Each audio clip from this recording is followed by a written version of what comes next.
Hey, it's Jordan. Delighted to be joined by Cori Bush, congressional candidate in Missouri. I'm always very insecure about how I pronounce Missouri. Is it Missouri? No, Okay, it's Missouri. making sure because I've been criticized.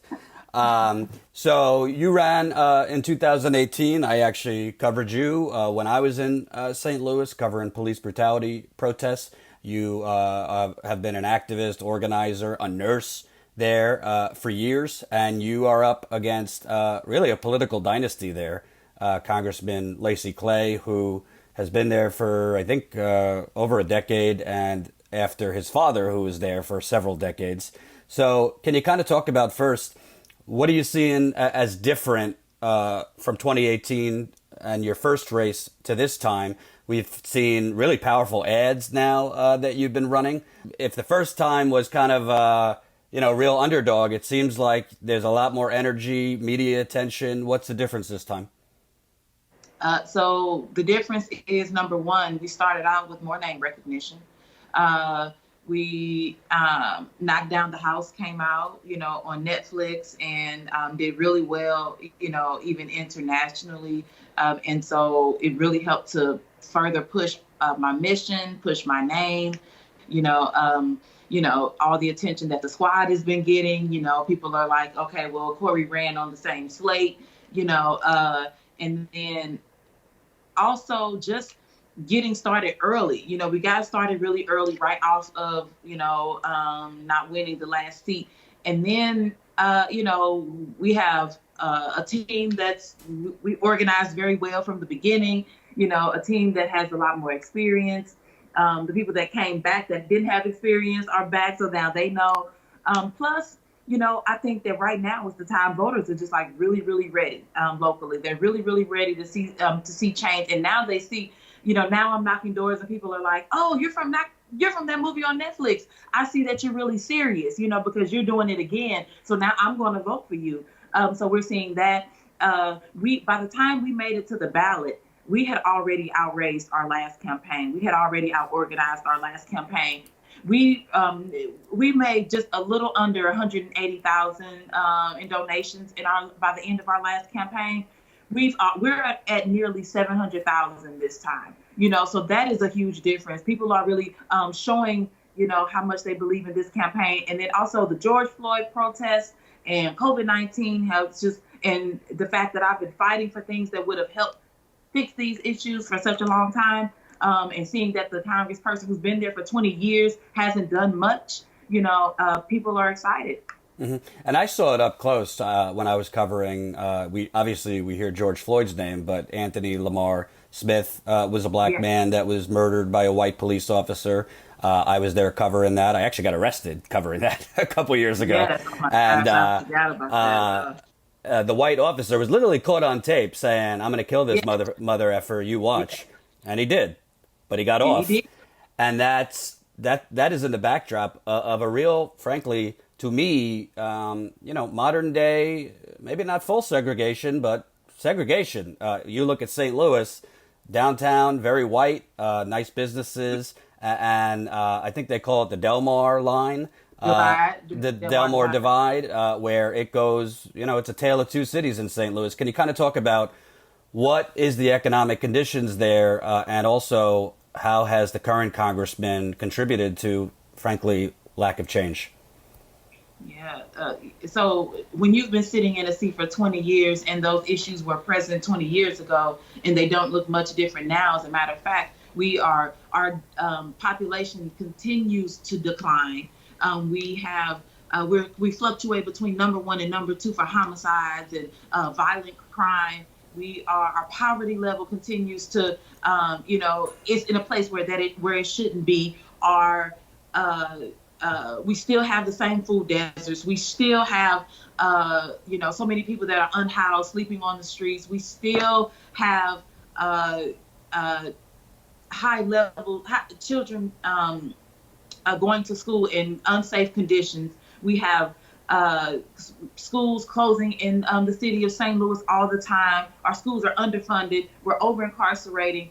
These things are still happening. And when we have somebody seated that is supposed to be, we when we look to them to say, okay, you look like me. So I really think that you should be addressing these issues. That Del Mar divide is still a factor here in St. Louis. And let me just say, we all saw the video.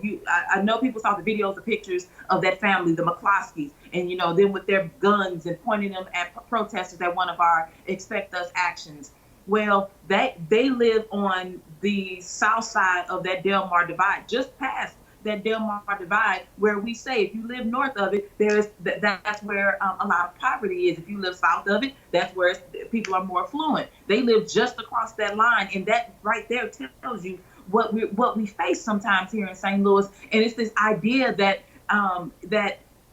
there has to be a group of people that are, which is all over the country, there has to be a group of people who feel superior, and there has to be this other group of people who are in need, but I'm coming to fix that, because one thing about it is Lacey Clay hasn't had to live this life. I have. He wasn't really raised here. He didn't. I went to high school here. I've done my college and I've worked here. I worked minimum wage jobs here. I lived here and saw my friends die at the hands of gun violence.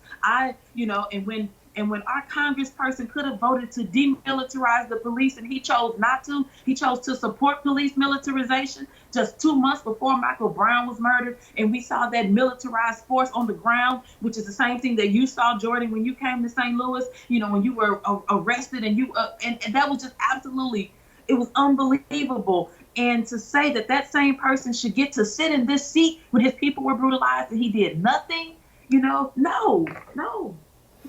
And, what's really telling to me about St. Louis and the broader country is you look at, that couple with the, big bazooka guns, and it's that feeling of superiority, but it's also that, racism comes in different colors, right? You have Trump, who's he ain't dog whistling, he's just blaring the sirens.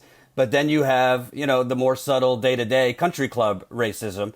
Kind of talk about, you started your activism probably before this, but you were in Ferguson for Michael Brown protests. You were on the ground there after long shifts. We should remind people you're a nurse. Protesting on the ground the murder of Anthony Lamar Smith. I'm sure you've protested others. You've kind of talked about if you were elected, you wouldn't stop your organizing and protesting. No. How would that work in Congress? Because if you were out there on the ground, Speaker Pelosi, if she's still Speaker, and the Democratic Party, they might not like a politician in their ranks actually on the ground with the people. I don't like Black people being murdered by police disproportionately in this country. I don't like trans people, especially Black trans people, being murdered in this country by police. I don't like our brown community being murdered by police. And so if nobody is going to do anything that actually affects the people on the ground, now I understand it may not affect you the same if you're in Congress, so you don't understand the urgency. But I have lost people that I know, and I've lost people to communal violence. And so if you're not going to step up and do anything about it that actually reaches us, then I'm going to show up. I'm that organizer, and I'm not going to stop being that person. Now, this is the thing. If you don't want me to do it, then fix it. But because it hasn't been fixed yet, I got to do something about it, and I'm going to show up for my people. That's who I am. I'm always boots to the ground, whether it's in nursing. Yes, my job may be in the office as management in nursing, but I'm going to come out and make sure this person gets their shot on time, or make sure that this person gets the education that they need. Make sure I connect them to their medications, and so that's who we have to be. And I'm not trying to be what everybody else is in Congress. I'm not trying to be like anybody else. I have to be Cori that affects St. Louis directly. And so whatever that looks like, the thing is, we get so caught up in trying to, be this and look this way, and people don't get the help they need. Bump that. I'm going to stand up for my folks if that means standing out there organizing my own protest. Say the Congresswoman said show up at 5 o'clock at such and such, because we're going to do, then that's what's going to happen. My people are going to feel the change. And it's a good segue, because I would think during a deadly pandemic that the federal government has mishandled, frankly, state and local governments have mishandled. You would want somebody with, emergency care, nurse experience. You've managed other nurses. Can you kind of talk about, I should say, you had coronavirus, so we have that in common. Glad you recovered.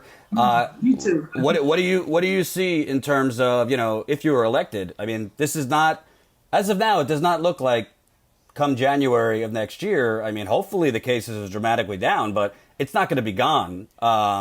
What would your experience bring to that? Because I think these legislators need some medical expertise pronto.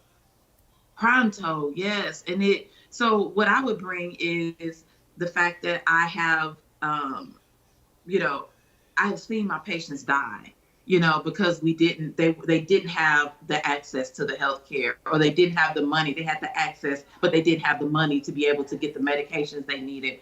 And so what I bring to the table is, somebody who I worked with this patient for 12 hours this day, and then they died at the end of my shift. I worked with this person for the last 6 months, and then they just couldn't hang on any longer because they were still rationing their insulin, while they were waiting for a kidney. I bring being somebody who's been uninsured myself and what that looks like, and going through that COVID situation I went through that as somebody who's uninsured. Also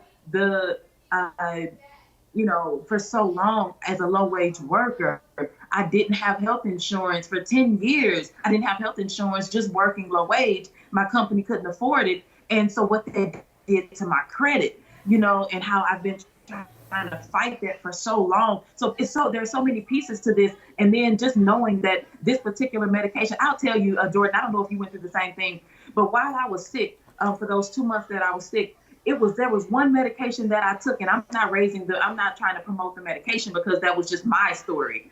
But there was one medication, if I didn't have the money to purchase that medication, like as soon as I took one puff of that medication, my lungs opened up like they hadn't been for 3 weeks. Had I not taken that medication, I don't know what would have happened to me. If I didn't have the money, as a matter of fact, I didn't the day of have the money. My father went and got my medicine for me. That's what's happening in this country, and so I'm going to stand up and fight like somebody that knows what's on the line, which are lives. Mm-hmm. And, that brings me, unfortunately, listen, you'd be entering a Democratic Party that just voted down dramatically during the DNC rules platform Medicare for All. I mean, they're voting down Medicare for All during a pandemic. Devil's advocates could say, well, Joe Biden's been consistent. This is nothing new. But if you can't, evolve on your principles with new evidence, I mean, I think the evidence was there before the pandemic, but with glaring new evidence, I mean, are you really an opposition party then? I mean, hopefully if you get elected, I don't know, maybe you join the squad, but what do you do to move it from winning the war of ideas to actually getting this thing through? Right. So the first thing that I have to focus on is getting Medicaid expanded locally for Missouri.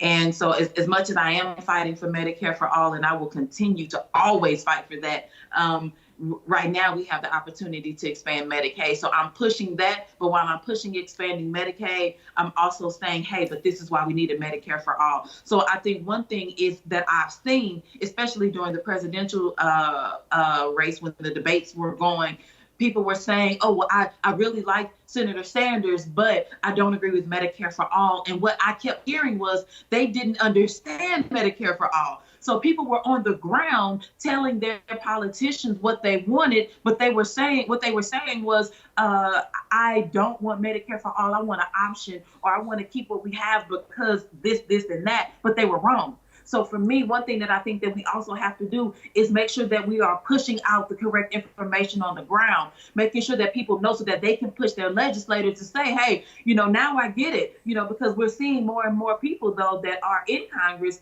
switch to supporting Medicare for all. So, but that comes with pressure. We're getting so many things, even locally, by pressure. Activists shouldn't have to do all of this work. But when we get activists on the ground and other advocates out pushing the right information, then when people understand, just like I've been talking about Medicare for all since 2016, people were like, oh, you're a quack, oh, that's a unicorn idea, but when COVID happened, then people saw, oh, wait a minute, I guess Cori was right. We shouldn't have healthcare connected to job status. But right now, the way that things are going, yeah, it's looking like we may not get that right away. But if we keep pushing away at it, just like it ended up on the presidential debate stages, in a major way, if we keep pushing at it, Jordan, I think that we'll get it. We just have to continue, and it has to be with organizing on the ground. Mm-hmm. And last question, I always like to drop the veil. I mean, in the beginning of the interview, we see what grassroots candidates go for. You're working 18, 20 hours a day, signs fall down, whatever. But we also see establishment incumbents. They don't mess around. You know what I mean? We see people stealing lawn signs of the progressive challengers, trying to get signatures tossed out at court. Can you kind of talk about just what is it like? This is your second time being up against the machine. In that case, I mean, his father was there in Congress for 30 years. So you're talking, half a century, Lacey Clay. I mean, the bottom line is all you got to do is Google it. He takes a hoard of money from banks, real estate, insurance. I mean, he is a corporatist. What's it been like basically dealing with this machine? You've obviously gotten some improvement based on, the movie and other things. But what have you had to deal with the corporate Democratic machine opposing you? Yeah, so I hear a lot of this. Well, Cori, we received a phone call. Like that thing happens all the time. And it's so, my thing is this. Why, if you are doing such a great job, if you have this thing sewn up, if you are in the community and active and bringing home deliverables to the community, then why do you have to make phone calls to tell this to intimidate people? And I'm saying it. I can't say who made the phone call because I wasn't on the call. All I know is often I hear, well, Cori, we were going to do this, but we received a phone call. Cori, we put your sign up, but we received a phone call. Cori, this, we were going to endorse, but then we received a phone call. So, and so that's a bunch of bullcrap to me. I think that you need to run on your record. If you got a 20-year one, run on your record because that should be shining and bright. It should be sparkly and amazing. But because it isn't, you have to resort to making phone calls and all of that. And so regardless of who is doing it, if it's somebody from his team or him himself, or somebody that's just a supporter, it's foul. And he needs to condemn it and he needs to call it out. And he needs to say, no, I'm going to go against Cori Bush the way that I'm supposed to go against Cori Bush, just on the facts, on the issues, and let the people speak. The other thing that I run up against is, like we have these attack ads and these mailers, these false claims going out. And the thing is, though, it has been a lot in my favor. I've gotten so many messages and so much mail saying, Cori, you know what? I was on the fence before, but now I'm going to support you. Like that just showed us how out of touch the congressman is. People are saying, well, even though I was a supporter of his, I think that was terrible that he came at another Black woman this way. Somebody who struggled for so long when he could have done more to make sure that those struggles weren't there. So we're getting so much. So that's one thing that has been helpful. And it's funny to actually, he tried to say that I'm like Trump and said that, I lie like Trump.